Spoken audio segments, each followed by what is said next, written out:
hicieron quedar bien al profe de tele, digamos. Ah, estuvo bueno, yo que lo vi, por ejemplo, a mí me gustó. Eso pasó, que te dan ganas de seguir escuchando, pero bueno, se cortó en 40 minutos. No, no, la verdad que estuvo bien. Hay un laburo que no se vio que fue el de Alejo, pero que Alejo la verdad que la rompió en cuanto a la organización y todo, la verdad que la rompió en tiempo. Eh, bueno, lo hago entrar a Mana.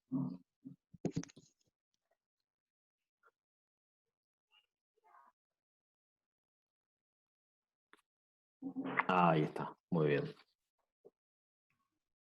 Buenas tardes. Hola, buenas tardes. Buenas tardes. ¿Cómo estás? Bien. Me alegro. ¿Me ibas a decir algo? No, No, bajamos. Bueno, hace mucho que a él no le dicen Manuel, pero en realidad su nombre es Manuel García de la Vega. Creo que la última vez que dijeron Manuel fue la partera cuando nació, después todo para todos es Mana. Mana García es el creador, es la cabeza, es el director de una serie que a todos los amantes del deporte y a aquellos que también transitamos de alguna u otra manera el periodismo deportivo nos atrapó mucho en las dos series que él nos pudo ofrecer, una es Capitanes y la otra es Entrenadores. Abro yo el fuego de preguntas, Mana, y después te dejo que un poco los chicos te vayan consultando.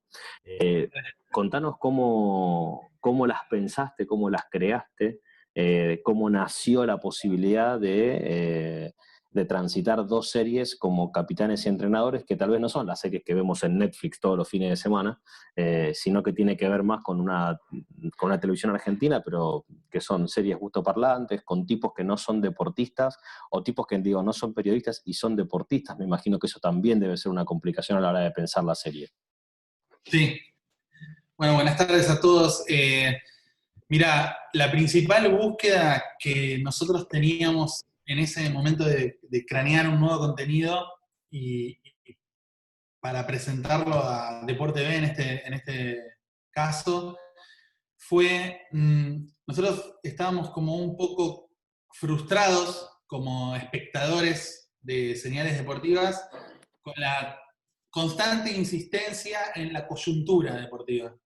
Como mucho programa hablando sobre el resultado, sobre el partido que acaba de ocurrir o el que va a ocurrir esta tarde, las preguntas hacia los protagonistas siempre yendo hacia ese lugar sobre cuál es la formación, vas a poner a este, no vas a poner a este, y demás, y nos parecía que en toda esa dinámica que es lo que ocupa, digamos, el 70% de la grilla de las señales deportivas, se perdía mucho toda esta cosa más atemporal que tiene el deporte, toda esta cosa que tiene que ver un poco más con mirar el deporte sin estar mirando el resultado de mañana, ¿no? Como si hubiese un periodismo deportivo de la actualidad, pero que faltaba un poco de un periodismo deportivo que mire un análisis más allá del juego y del partido, de la coyuntura. Y pensando por dónde podíamos entrar a eso, barajamos varias cosas y en un momento nos caímos en esto de los valores del deporte, ¿no? De la idea de esas cosas que tiene el deporte, que siempre lo tuvo y que se puede hablar atemporalmente, y también pensar cómo podemos presentar a una señal, un formato, un programa, que a la señal le sirva pasarlo hoy, emitirlo hoy, pero que si en 5 años hay que volver a emitir ese contenido todavía siga funcionando. ¿Por qué? Porque habla de eso atemporal que subyace en el deporte. Y fue así que una de las primeras ideas que surgieron fue la de Capitanes, la de mirar por el lado del liderazgo deportivo y de todo lo que conlleva ponerse al frente de un grupo. Y al principio, cuando empezamos a hablar de eso, lo primero que nos pasó es cómo nadie hizo esto antes. Lo primero que nos pasó es cómo nadie hizo esto antes. Y bueno, también sabíamos que apuntábamos, en ese caso de proponer algo así, apuntamos a un público especial, que por ahí es un nicho dentro del deporte, aquel público que se detiene a mirar el deporte un poco más allá de lo que hablábamos antes, del resultado y demás. El mismo público que por ahí te compra, no sé, un libro de Guardiola para ver su pensamiento deportivo, algo más allá de si ganó o no ganó, si jugó en línea de tres, si no jugó, sino sobre algo que, digamos, puede trascender al deporte. Y con lo que mencionabas antes de cómo hicimos el pasaje a pensar cómo tiene que estar vehiculizado este formato y por qué la elección en este caso, de Juan Pablo Sorín para funcionar como conductor de la serie y que sea él quien vehiculice el formato, fue que cuando empezamos a investigar otras cosas que había sobre los capitanes y la capitanía, primero nos encontramos poco material, y el material que encontrábamos era que, claro, en una entrevista, por ejemplo, Martín Arévalo consigue una entrevista con Messi, le pregunta de 10.000 cosas, muchas son sobre la actualidad, sobre la Champions que se está por definir, sobre el torneo de Argentina, y había una pregunta por ahí nada más sobre la capitanía. Y también nos dábamos cuenta que en las respuestas de los protagonistas, cierta cosa que sucede en el vestuario queda en el vestuario. Había poca apertura. Vos imaginate que los protagonistas muchas veces se han visto sacados de contexto ante el periodismo, o hay cosas que son muy delicadas de contar y puede sentirse como que se está traicionando cierto código o ética del vestuario y demás. Entonces fue ahí cuando claramente nos dimos cuenta de esto tiene que ser una conversación entre pares, no la sensación de que hay un deportista, un periodista extremadamente curioso que se quiere meter en cómo vos manejás un vestuario, en cómo vos dirimís tus conflictos con tu grupo. Entonces, de ese lugar también nos legitimábamos en el hecho de que la curiosidad que teníamos no era para sacar la mugre, digamos, sino que era para aprender.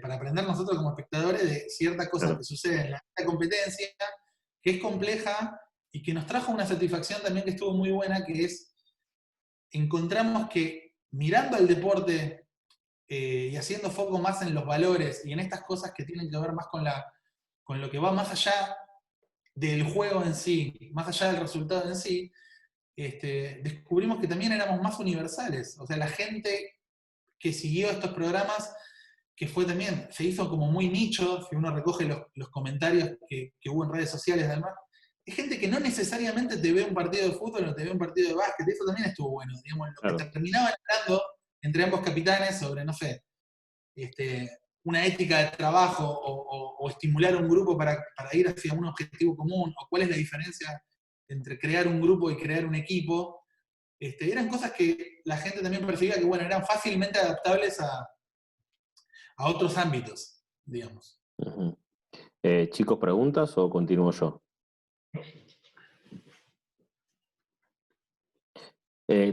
Una cosa que por ahí que quedó colgada de la pregunta que te hacía primero, Mana, era ¿cuán difícil fue hacerlo o sacarlo a Sorín y a la Oveja Hernández de su función de entrenador para convertirlo en periodista? Pero fundamentalmente ¿había cuestionario armado para ellos o ellos mismos rompían un poco esos protocolos iniciales porque se interiorizaban mucho y estaban muy contaminados de lo que estaban hablando? Bien, en el caso de Juan Pablo, resultó mucho más natural, porque Juan Pablo ya tenía una experiencia periodística, una inquietud, primero una inquietud y después una experiencia trabajando en ESPN Brasil, conduciendo programas, habituado totalmente a las cámaras y demás.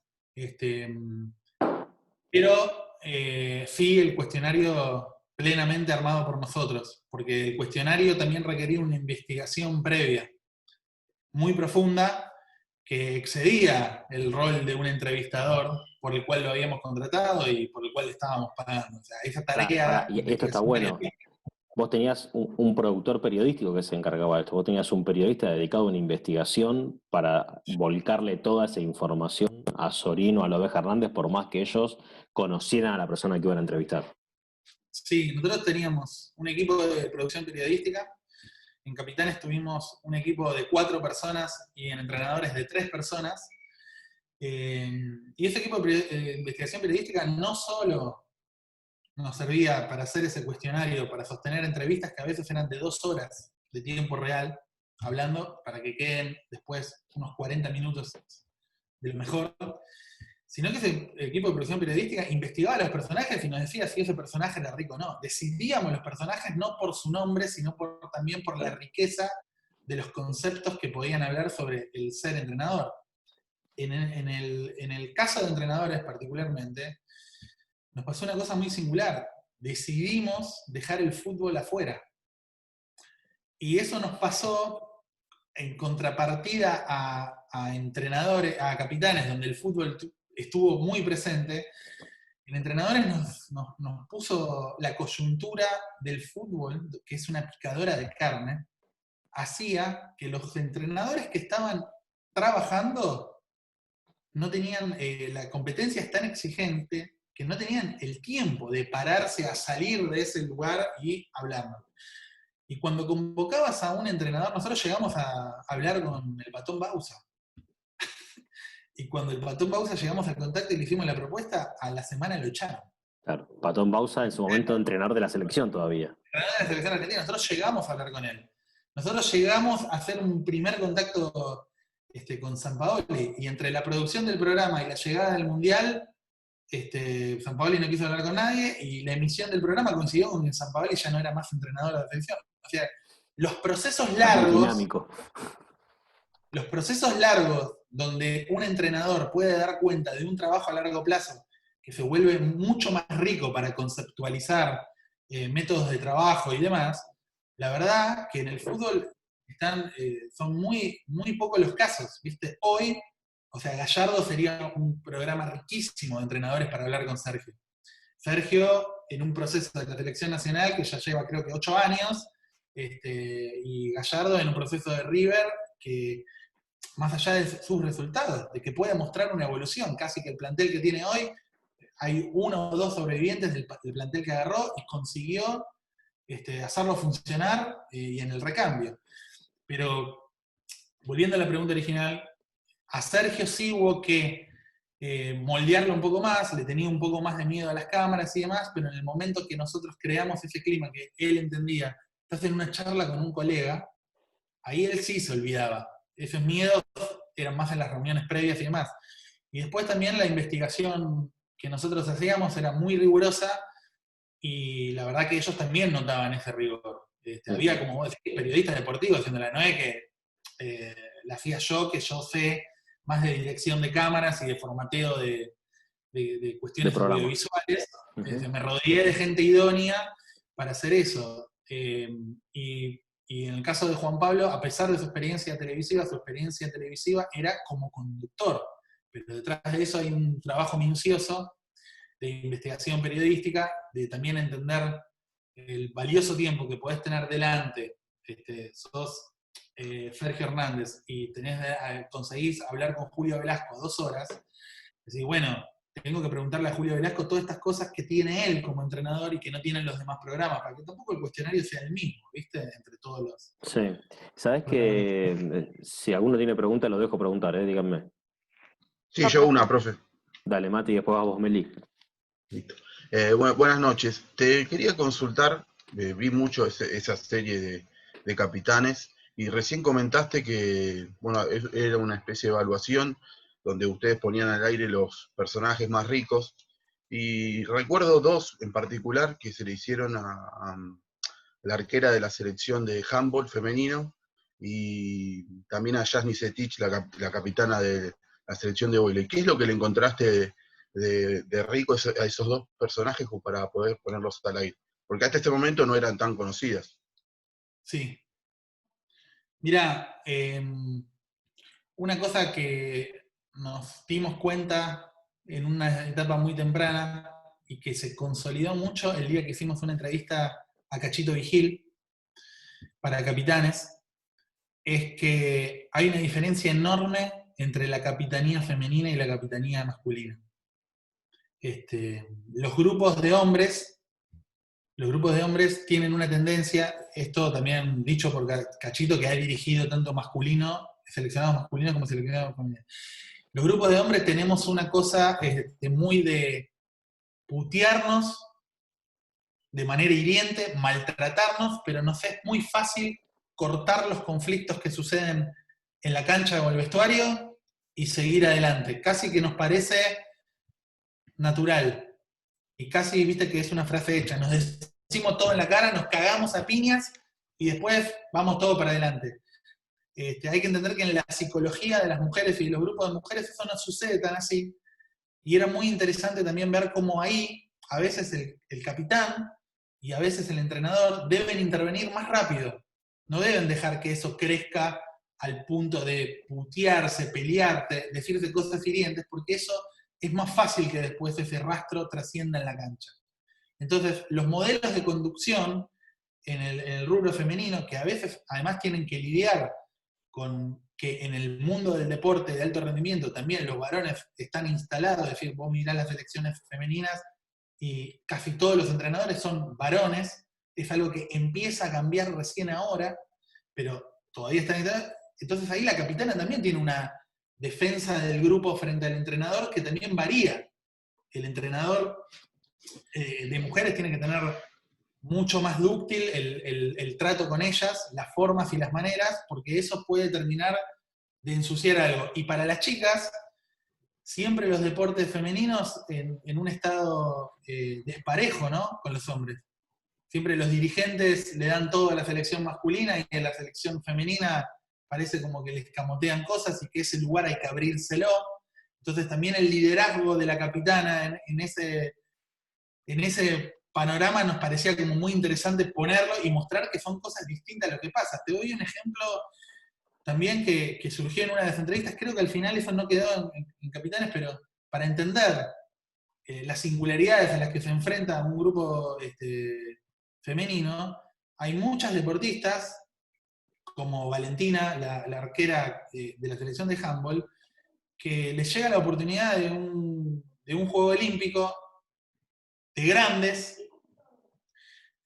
Muchos deportistas como Jasny Fetich, que les llega la oportunidad de la selección, pero para ella fortalecer su juego, como el desarrollo del vóley femenino en Argentina no estaba al mismo nivel de los hombres, no le quedó otra que emigrar.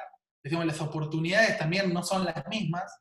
Y ahí también la figura de la capitana también, viste, está bueno porque combate también contra otras cosas que por ahí en el masculino se dan por sentadas. También nos pasó también de hablar en los grupos de deportistas de mujeres, como también a veces se cruza el tema de la maternidad, Claro. que para los deportistas de alta competencia, viste, es una cosa casi que no queda otra que abandonar la disciplina por un tiempo y después hay que ver si tu cuerpo puede volver a ser el mismo, entonces hay como también una postergación. Y al mismo tiempo que hay una postergación, también hay una entrega absoluta. Le estás dando al deporte todavía más. Estás casi que renunciando a cosas que solo podrás hacer cuando decidas dejar la alta competencia. Y bueno, en ese darnos cuenta de eso fue que empezamos a investigar a las capitanas de las disciplinas femeninas. Bueno, y surgieron estos dos nombres que tenían una historia que estaba buenísima. A Jazz la agarramos en un momento que las Panteras clasificaban por primera vez a un Juego Olímpico, y ella fue la que lideró ese proceso, y a Valentina la veíamos al revés, despidiéndose de una generación que llegó a lo alto, despidiéndose como capitana y dejando paso a otras. Pero bueno, en el caso, por ejemplo, de entrenadores, nos encontramos ahí con un problema que fue medio triste, que es muy difícil encontrar entrenadoras mujeres que estén sostenidas en su puesto como para hablar de un proceso. Eso, por ejemplo, ahora sé que si el programa lo tuviese que hacer hoy, en el caso del básquet, sé que hay entrenadoras que se están formando y Sergio Hernández en particular tiene muy buena onda con varias y casi que cada vez que puede les manda un mensaje por la liberación a los dirigentes de los equipos masculinos de básquet que se empiecen a fijar en las entrenadoras mujeres que tiene el básquet argentino. Bueno, tal es así que uno de los mejores entrenadores que tiene el básquet femenino, que es Gregorio Pérez, hoy es el entrenador de obras masculino. Está atravesando su primera experiencia por la Liga Nacional de Básquet. Meli.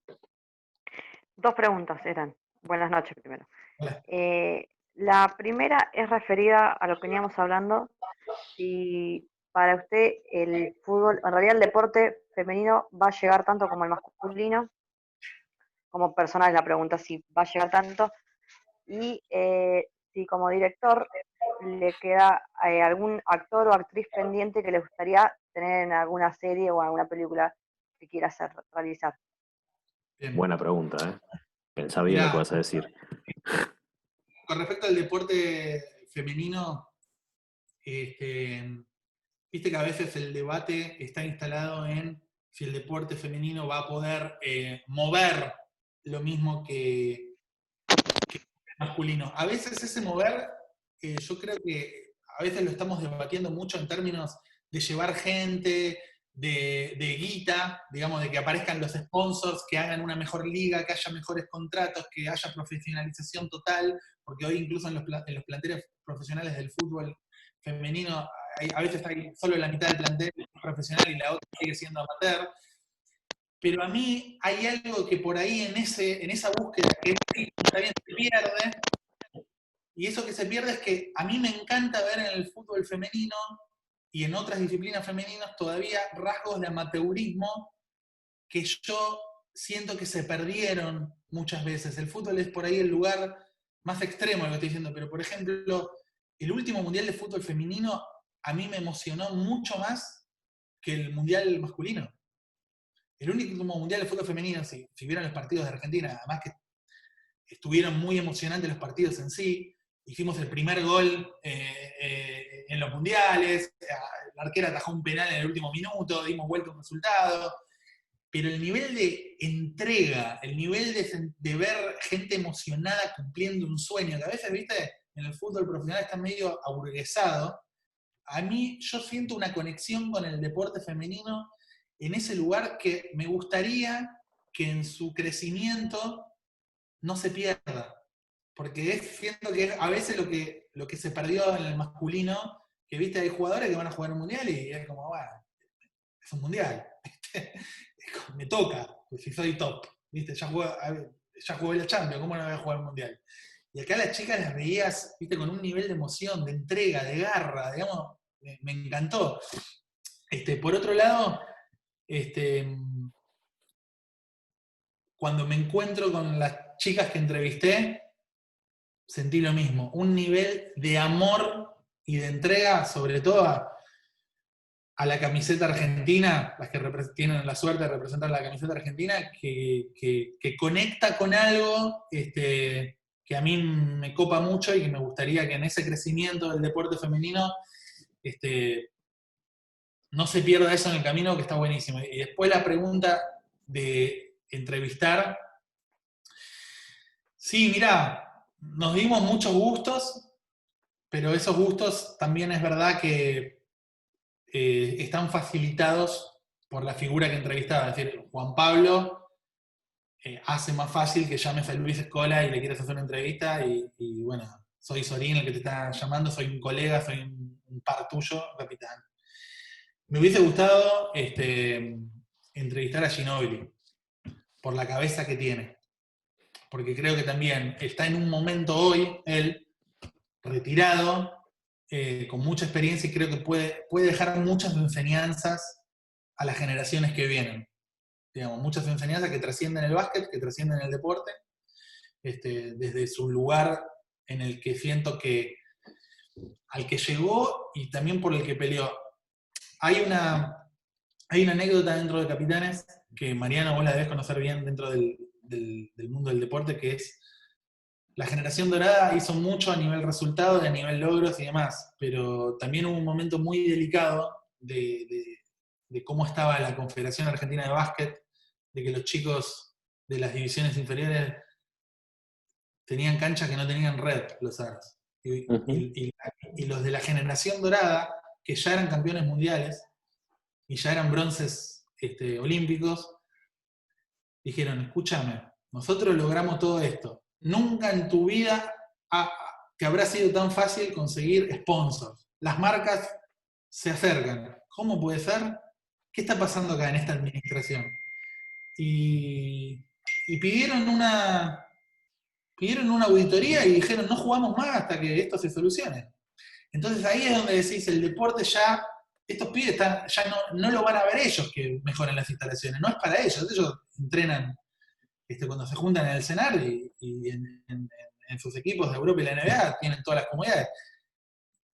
creo que Ginóbili es alguien que le puede, como ese gesto, puede hacer muchas cosas y decir muchas cosas que ayuden para el futuro. Y lo veo al chabón también con voluntad de compartir lo que sabe. Viste que a veces te encontrás algunas figuras que, bueno, son muy grosos, si le preguntás te contestan, pero a él lo veo con ganas de compartir su conocimiento. Y eso me parece como que está buenísimo porque a mí toda esta mirada sobre el deporte, de ver más allá del resultado, del deporte casi como un sistema de valores que nos puede enseñar a ser mejores personas, a mí es lo que más me interesa del deporte. Claro. Después voy a jugar al fútbol y quiero ganar.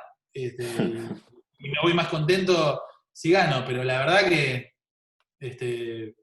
me parece que está bueno también poner esa mirada, porque lo que abunda es la cobertura de la actualidad deportiva, pero el deporte no tenemos que olvidarnos que es una disciplina que nos enriquece, que nos junta, que es capaz de divulgar un sistema de valores, de aprendizajes, que nos puede compartir un conocimiento, que nos obliga, el deporte en equipo que nos obliga a ser solidarios, el deporte en equipo, digo que nos obliga a ser solidarios no solo a los que estamos participando, sino que hay veces que ves como un jugador se sacrifica por el equipo en alguna acción y te emociona tanto o más que un gol, ¿viste? Entonces me parece que Ginóbili sería esa persona que me gustaría conocer y entrevistar.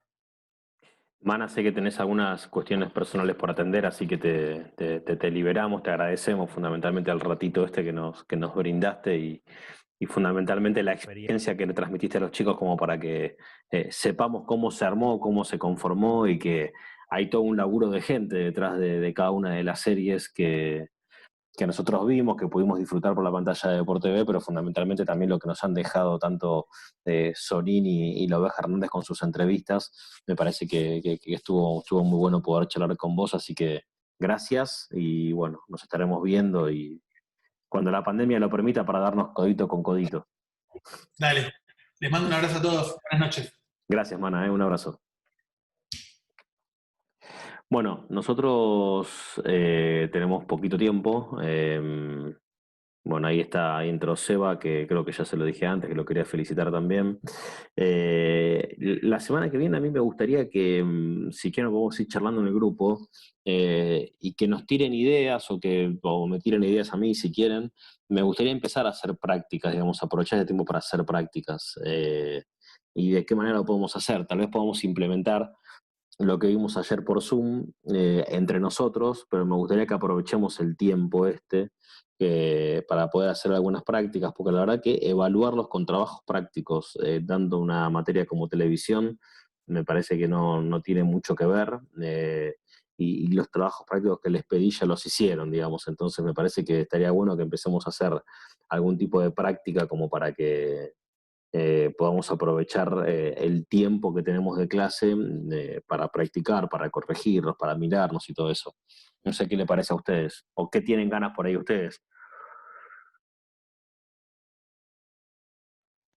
Profe, voy a hablar yo, como Dale. siempre.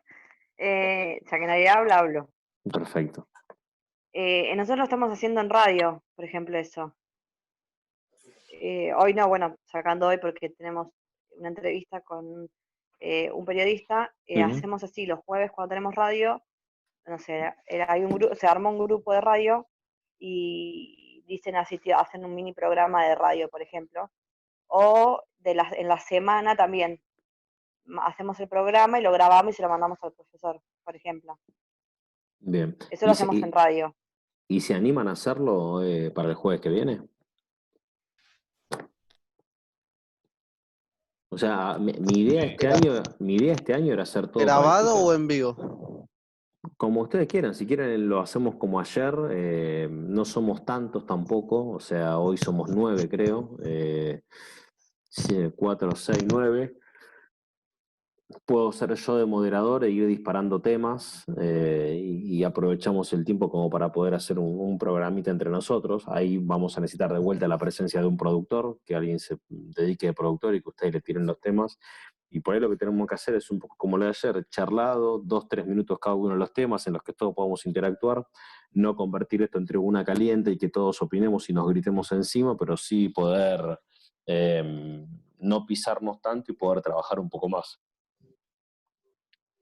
Estaría bueno. Sí, profe.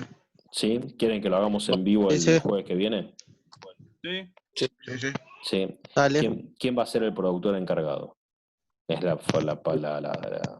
el trabajo más importante. Pregunta. Pardo. Vamos, Pardo, me gusta que sea Pardo. Y ahí apareció, mirá, el dormido. ¿Qué pasa, maestro? Yo, no, productor es muy difícil, me parece. Qué bárbaro. ¿Alguien se anima? Si no, lo elijo yo, o lo dejamos a Alejo, que porque no vino a clase lo dejamos siendo productor.